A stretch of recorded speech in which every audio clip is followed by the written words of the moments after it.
bolingo na yo na makasi na ngai te o Yawe kangolanga Yawe kangolanga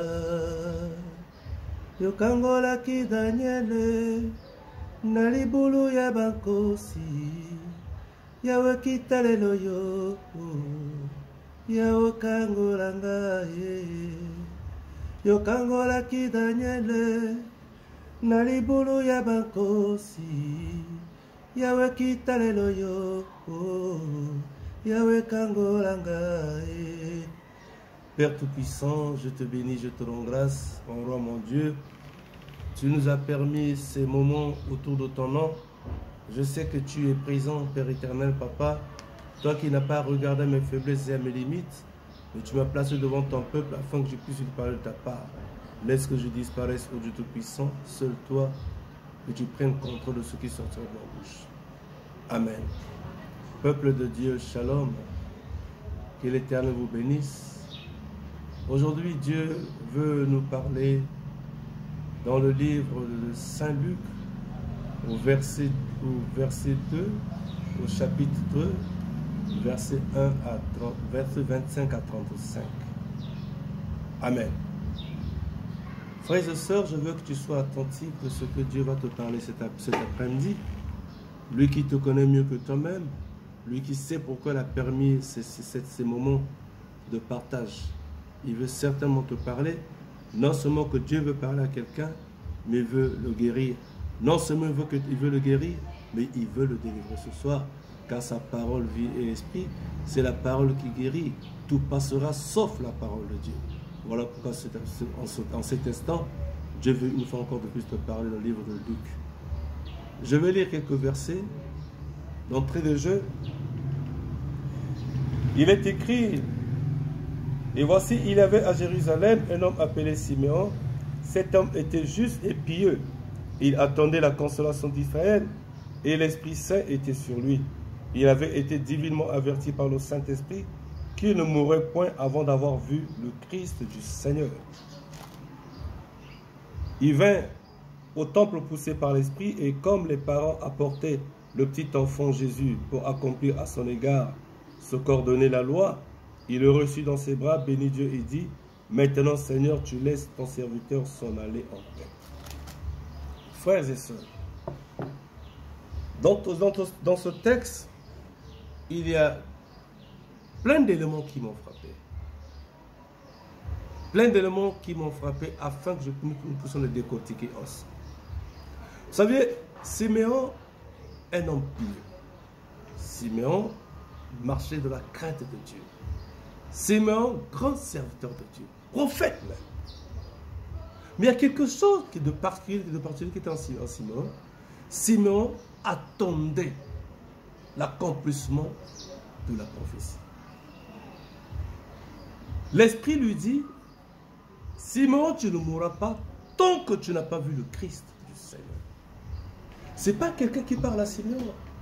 Ce n'est pas une prophétie qui est sortie de la bouche de quelqu'un. C'est l'Esprit. Siméon avertit divinement par le Saint-Esprit que tu ne mourras pas tant que tu n'as pas vu le Christ du Seigneur. Je dis à quelqu'un ce matin, Siméon a attendu, voilà la grande qualité qu'avait à Siméon, la qualité d'attendre.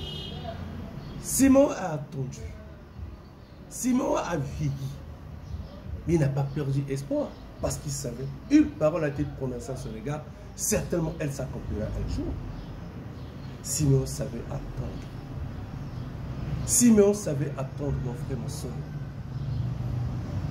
Je veux dire à quelqu'un ce soir, ce n'est pas la peine de te précipiter. La promesse a été donnée. Le rendez-vous a été déjà pris avec le Seigneur. Le temps fixé par lui seul, tu verras la main de Dieu. Ça ne sert à rien, mon soeur, mon frère, d'aller ici et là, d'aller chercher là, il ne faut pas chercher. Non. Siméon attendait.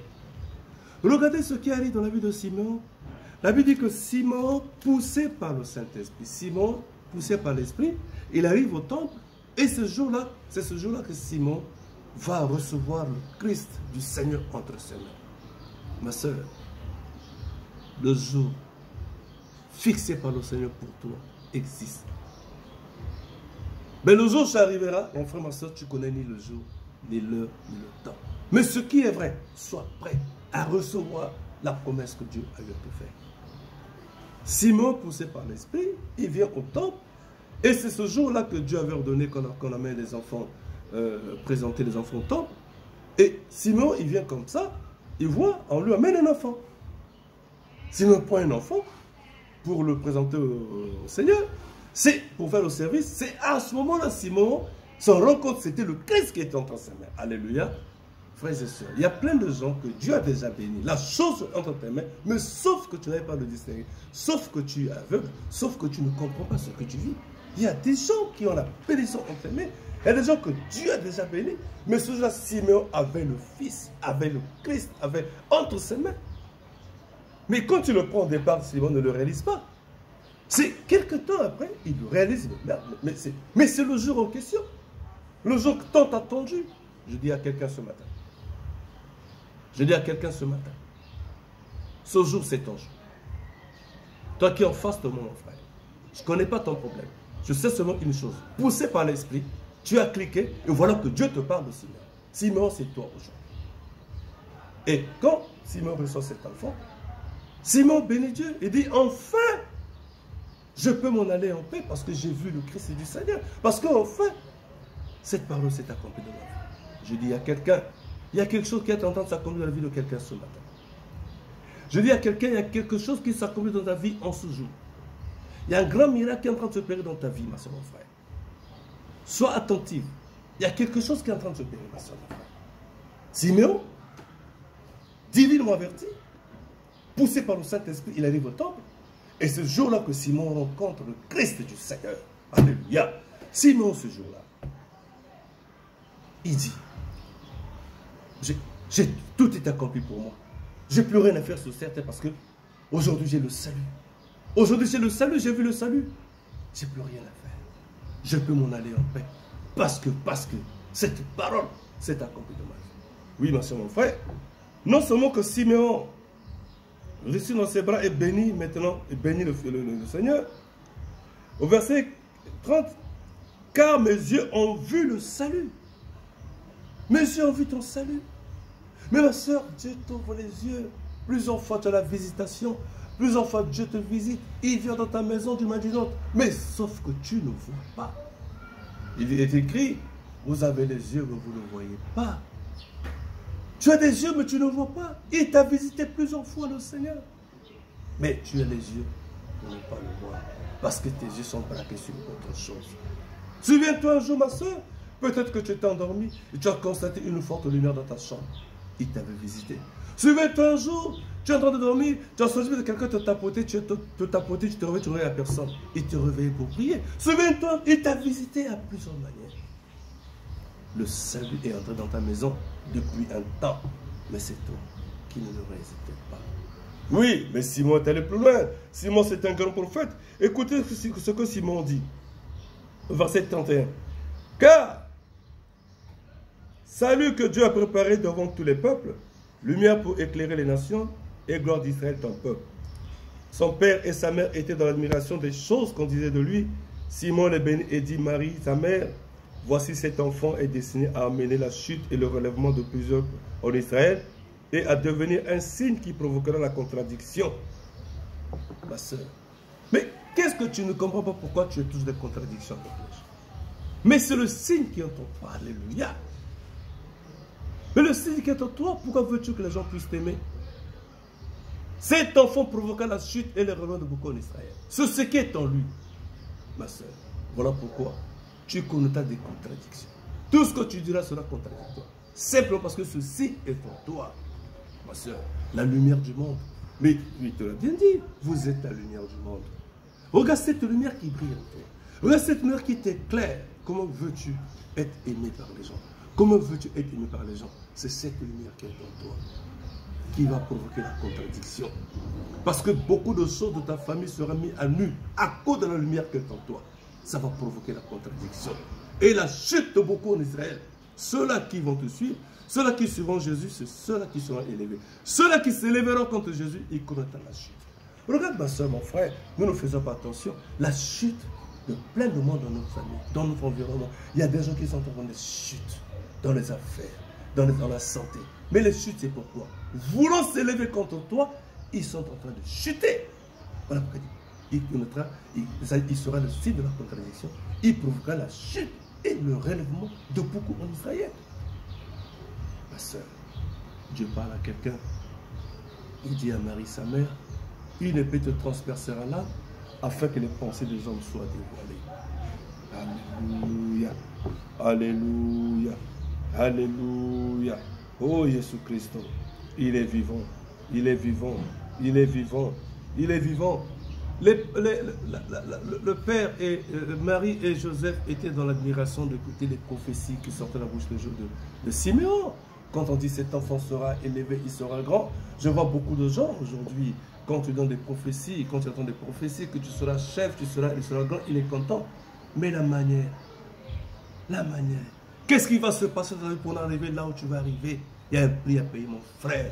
C'est ça quand on dit à Marie, cet enfant sera grand, il sera élevé. Elle est dans la joie, dans l'admiration de ce que le prophète lui dit. Mais il dit, mais attention, une épée te transpercera l'âme. Il va se passer des choses devant toi. Tu vivras des choses à cause de son enfant. On va te lapider, on va te chasser, on va raconter n'importe quoi ton nom. On dira plein de choses, des faussetés sur toi. C'est ça l'épée. Ma soeur, mon frère, je ne sais pas ce que tu vis autour de toi. Il y a une épée qui te transperce l'âme. Qu'est-ce qu'on n'a pas entendu dire de toi? Mais simplement parce qu'il y a des grandes choses devant toi. Mon frère, ma soeur, je dis à quelqu'un, sois comme Simon, qui savait attendre. Sois comme Simon, qui savait attendre. Mais mets en tête, mon frère, dans ta vie, les épreuves vont précéder la gloire dans ta vie. Voilà pourquoi on a dit à Marie, une épée te transpercera l'âme. Voilà comment cette femme, et là au bas de la croix, son fils qui n'a rien fait, le sang en train de couler, on est en train de le flageller, les gens que lui a guéri, les gens que lui a sauvé, c'est les mêmes qui viennent encore le lapider. Et cette maman était là en train de vivre ces choses-là. C'est ça l'épée qui devait lui transpercer là. Et s'est retrouvée là, alors que son fils a guéri des fous, son fils a guéri des nations. Mais c'est les mêmes qui ont décidé de le crucifier. Marie était là. C'est ça qu'on a dit, une épée qui transpercera là.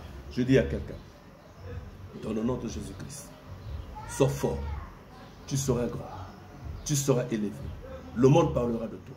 Mais sois fort. Prie, prie, prie. Aie confiance en l'Éternel.